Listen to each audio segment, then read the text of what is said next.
कुछ पुरुष कैसे होते हैं कि अपनी पत्नी को अपने पांव की जूती समझते हैं। पत्नी क्या होती है? पुरुष से सवाल, आपकी पत्नी है? बताओ पत्नी क्या होती है? हाँ,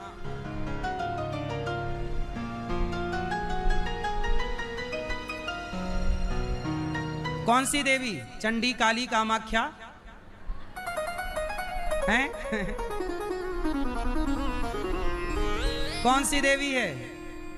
काली, महाकाली, भद्रकाली, चामुंडा, क्या है? शांति देवी। कहाँ आपकी पत्नी? ढूंढो। आप पति को क्या मानती हो? हैं? पर में वो आपको भगवान मान रही हैं और आप क्या मान रहे हो? देवी। आपकी पत्नी आई है? नहीं। आप अपनी पत्नी को क्या मानते हो?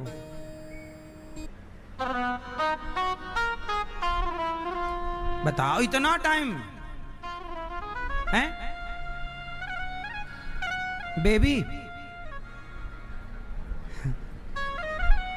देवी माँ।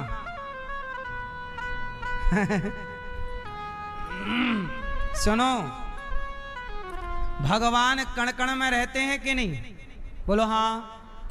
तो पत्नी में भी भगवान रहते हैं कि नहीं? आपसे सवाल, यदि भगवान कण कण में हैं तो पत्नी कण कण से बाहर तो नहीं है?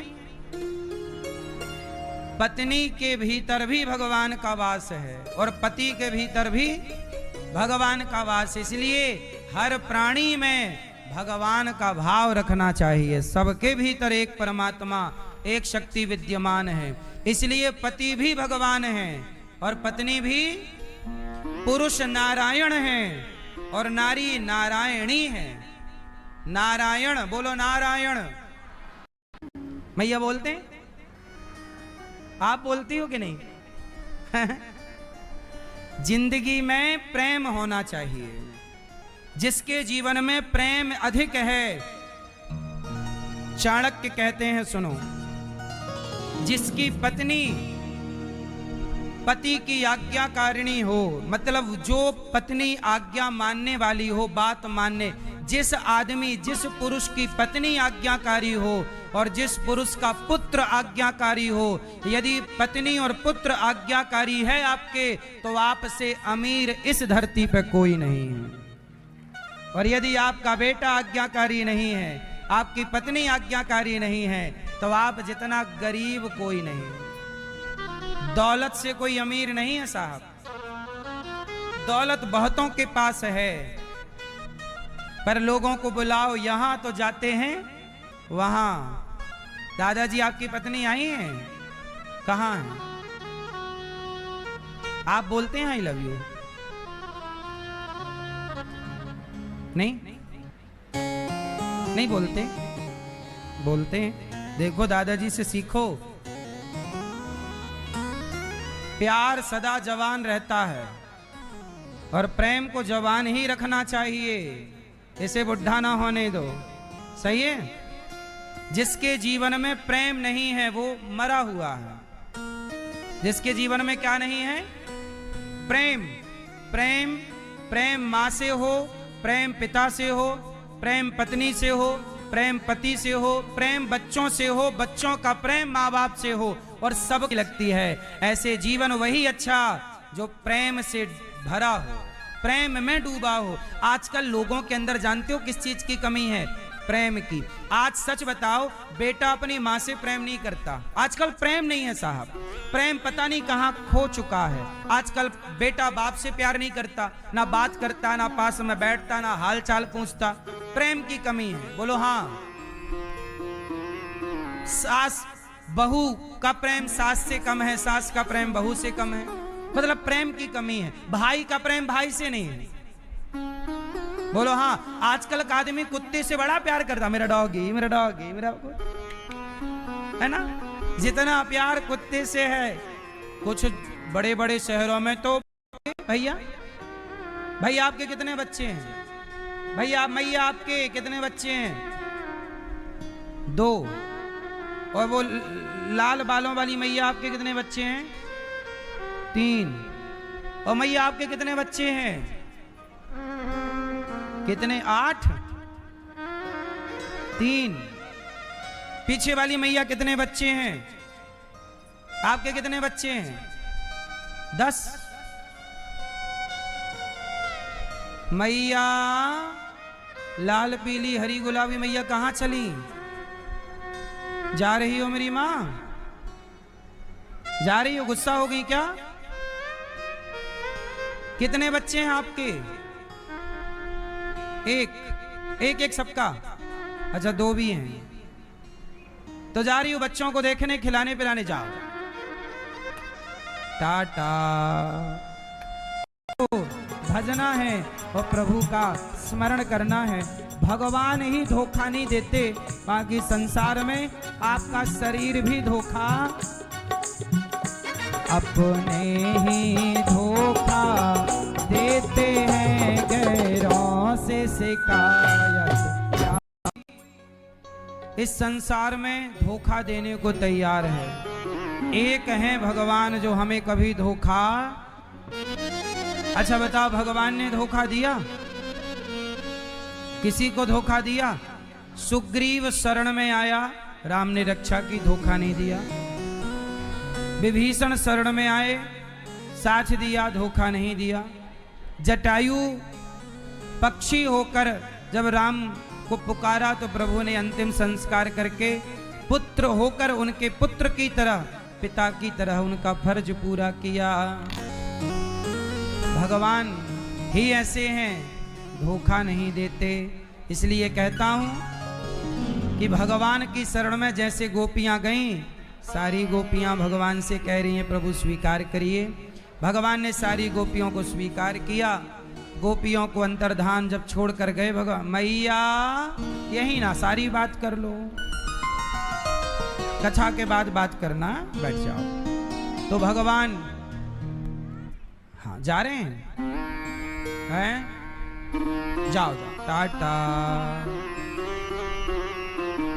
दुष्ट से वो गर्भवती हुई, इसलिए दुष्ट बेटा पैदा हुआ।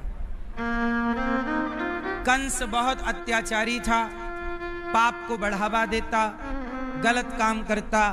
जब जब धरती पे पाप बढ़ा है, तब कोई ना कोई धरती पे आकर और धर्म की स्थापना के लिए उन्होंने अपने कदम बढ़ाए हैं। सच्ची बात तो ये है मेरी माँ कि संसार को भगवान चलाते हैं। हम लोग कितना भी कहें, कुछ भी कहें, जैसे जब समाज में व्यवस्था बिगड़ती है, जैसे गौ हत्या हो रही है, गंगा यमुना, सब अच्छा ही होने लग जाएगा तो फिर कलयुग किस बात का? इसलिए ये युग का दोष है। इस युग में बुद्धि भ्रष्ट राजाओं की हो ही जाती है। इसलिए कई बार ये सोच के मन में तसल्ली दिला लेते हैं कि चलो ये कलयुग है, बोल ही तो सकते हैं हम, प्रयास ही तो कर सकते हैं, लेकिन कलयुग होने नहीं देता। वो बुद्धि में बैठ के ऊपर से वो होने नहीं देता, क्योंकि ये कलयुग का शासन चल रहा है। इस युग में पाप ज्यादा रहेगा, अधर्म का बोलबाला रहेगा, धर्म का बोलबाला नहीं रहेगा। इसलिए इस कलिकाल में पाप होता है।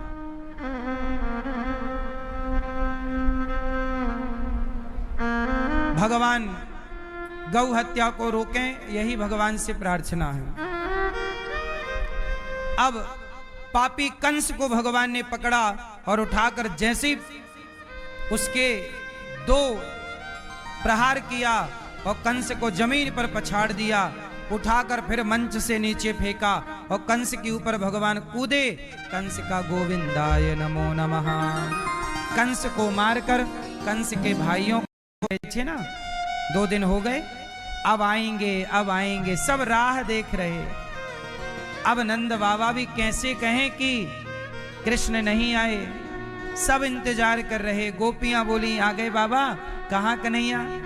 यशोदा दौड़ी आई, देख कन्हैया तेरे लिए मक्खन रोटी लाई हूं ताजा, अभी आज मेरा लाला आएगा, मक्खन खिलाऊंगी, रास्ते से आया है तू, थक गया होगा, आ। पूरे रथ को छान लिया, खोज लिया, कहीं नहीं। यशोदा बोली नंद बाबा से, कहाँ है कन्हैया? अब क्या बताएं, मुंह लटकाए नंद बाबा बैठ गए। यशोदा एक बात कहूं? हाँ हाँ कहो। एक बगीचा था, उस बगीचे में एक माली रहता था। मालिक का वो बगीचा और माली सारे पुष्पों की देखरेख करता। एक दिन मालिक ने कहा कि माली ये खिले हुए पुष्प हमें दे दो। तो बताओ यशोदा, माली को क्या करना चाहिए? मालिक की बात मानकर सारे पुष्प मालिक को देना। इन वृद्ध माओं का सहारा बनने का संकल्प लीजिए। और गौरी गोपाल आश्रम में जो माताएं रहती हैं, 314 माताएं हैं यहाँ पर। अभी एक माँ हमारी भगवान के घर चली गई। आपसे मेरी विनती है कि आप इन माओं का सहारा बने और इन माओं को नाश्ता कराएं कि कल का नाश्ता माओं को आप कराएं।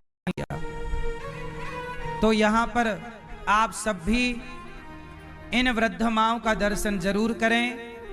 और इन वृद्ध माओं का केवल दर्शन नहीं, मेरी माँ दर्शक ही ना बने रहें, सहयोगी भी बने। इन माओं को अन्नदान करें, क्योंकि आप भी माओं को भोजन नहीं देंगे। तो रुक्मणी माँ ने कात्यायनी माँ से यही कहा, प्रभु मुझे पति रूप में आप दर्शन दीजिए। और भगवान जब रुक्मणी जी पूजा कर रही हैं माँ भगवती कात्यायनी की, वायु के वेग से भगवान दौड़ते हैं और रुक्मणी जी का हाथ पकड़ करके भागते हैं। बोलिए रुक्मणी हरण भगवान की जय जय श्री राधे। हाँ भगवान, अब रुक्मणी जी का भगवान श्री कृष्ण का रास्ता रुक्मी ने रोका, बलराम जी ने समझाया और दोनों भगवान रुक्मणी जी द्वारिका पहुंचे और एक दूसरे को वरमाला पहनाकर आज भगवान ने विवाह संपन्न किया। अब हम यहाँ पर बेटियों का सबसे पहले भगवान श्री कृष्ण वरमाला पहनाएंगे माँ भगवती रुक्मणी जी को। रुक्मणी जी माला पहनाएंगी प्रभु को। मंगलम भगवान विष्णु मंगलम गरुणध्वजा मंगलम पुंडरीकाक्ष मंगलाय तनो हरि। अब सबसे पहले इस तरफ की बहनें खड़ी हो जाएंगी, इस तरफ की बहनें खड़ी हो जाएं और अब वर को माला पहनाएंगे। मंगलम भगवान विष्णु मंगलम गरुणध्वजा मंगलम पुंडरीकाक्ष मंगलाय तनो हरि। तालियां बजाइए। अब वर वधू को माला पहनाएंगे। हरि ओम मा ओम स्वस्ति न इंद्रो वृद्धस्रवाः स्वस्ति नः पूषा विश्ववेदाः स्वस्ति नस्तार्क्ष्यो अरिष्टनेमिः स्वस्ति नो बृहस्पतिर्दधातु। अब आप लोग बैठ जाइए, अभी फोटो खींचेगी। अभी अब इस तरफ के वर वधू खड़े हो जाएं, इस तरफ के। अब सबसे पहले कन्या वर को माला पहनाएंगी। सभी कन्याएं पहले एक दूसरे की तरफ सामने खड़े हो जाइए। जल्दी, अरे बहन बहुत जल्दी ना करो। अब पहना दियो, ठीक है। मंगलम भगवान विष्णु मंगलम गरुणध्वजा मंगलम पुंडरीकाक्ष मंगलाय तनो हरि। हाँ अब वर सावधान हो जाएं और माला पहनाएंगे। हरि ओम मा ओम स्वस्ति न इंद्रो वृद्धस्रवाः स्वस्ति नः पूषा विश्ववेदाः स्वस्ति नस्तार्क्ष्यो अरिष्टनेमिः